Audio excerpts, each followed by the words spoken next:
St. John people. We are celebrating Pentecost this weekend, so time to get out your party clothes and wear the church party color, which is red.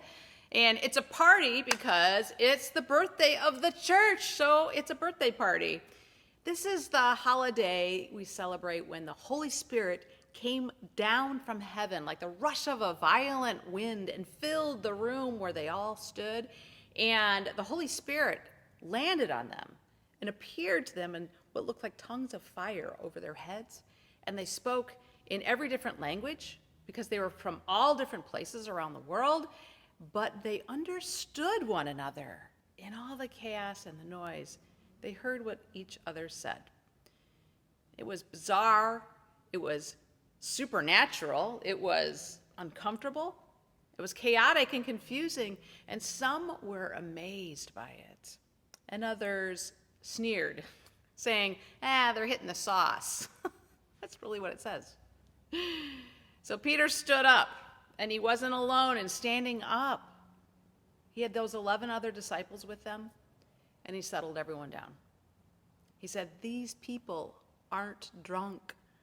They're filled with the Holy Spirit.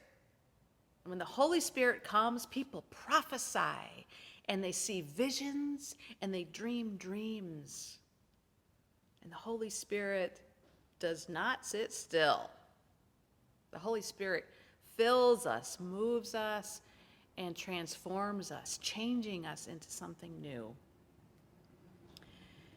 Change sometimes feels hard in the church, right? Hard to do, hard to live through.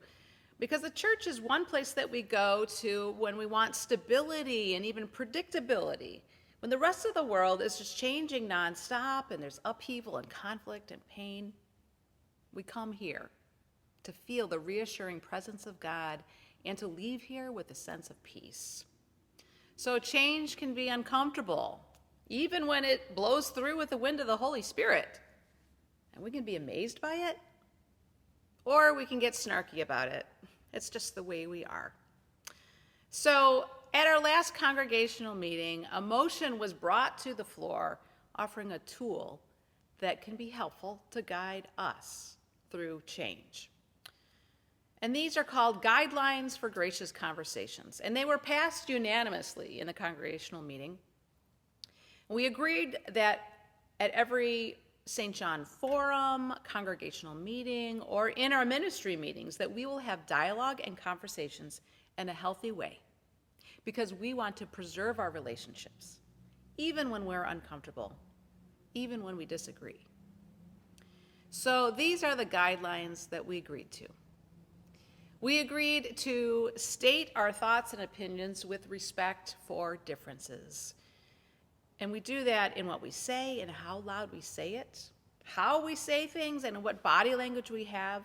We have respect in expressing ourselves. We agreed to allow other people to speak after we have spoken. We agreed to listen then with grace and curiosity.